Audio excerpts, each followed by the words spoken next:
We started doing these concerts as a way to celebrate Christmas and to bring people together around, what the real meaning of Christmas is, which is about the birth of Christ. It's really a beautiful time, and the music has a way that no matter where people come from, there's meaning behind it.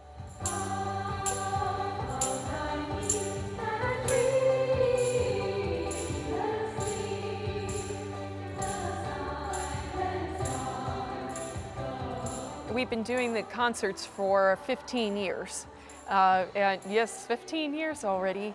But we've been recording music for about 22 years. So we have more than 20 albums already. Music is like a universal language. It doesn't have to go through the head and intellectually, and then people think that it just goes right to the heart, and it speaks to people, and people are moved, and it's kind of a humbling thing to do this, because you see how people are touched. I grew up Protestant, but I loved books, and at a certain age, I was about 12 or 13, I discovered books on saints, and I didn't know who they were, and I kind of made the connection that I could get more of these books from the Daughters of St. Paul, although I didn't know who they were. But anyhow, that's how I originally met the Daughters of St. Paul. I love music, and I love literature, and I love movies. So the idea of proclaiming who Jesus Christ is through the communications media just made sense. It just clicked. The Daughters of St. Paul have a particular message in the media. Their great work is doing media work. And I think this performance, which brings music up to date, so to speak, and lets young people come up and join in it, brings the message of Jesus' inclusive love to all people. It's just every year it's amazing how that music program comes together, and then as we learn it, like the last 2 days we've had total immersion of practicing.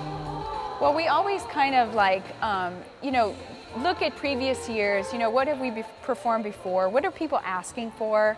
That also motivates how we record, what we actually have on albums.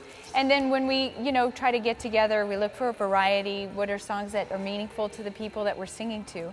And then the funny thing about it is that, we don't spend a year or even 6 months or even a week practicing. We get together for 2 or 3 days before we start performing. You feed off the energy of the crowd. That's what a performer does, and I think that's what happens to us as well. I mean, we come already with the energy that we have by who we are as women religious, but we also try to grasp at what people are going through in their life, what's hurting, what's making them wonder, what's making them doubt. And the message that we sing, I mean, those words are sung with our hearts as well, not just our voices. When we actually do it and see the response of people, it just lifts our hearts, and it makes all the hard work and worry sometimes that goes into it, it just kind of makes all of that disappear. We've made this season very commercial, and people are running to stores and doing all sorts of other things. And I think this 1 hour of listening to beautiful music performed by the Daughters of St. Paul gives us a little bit of a time to sit down and relax and try to get the true sense. Of Messiah's speedy birth.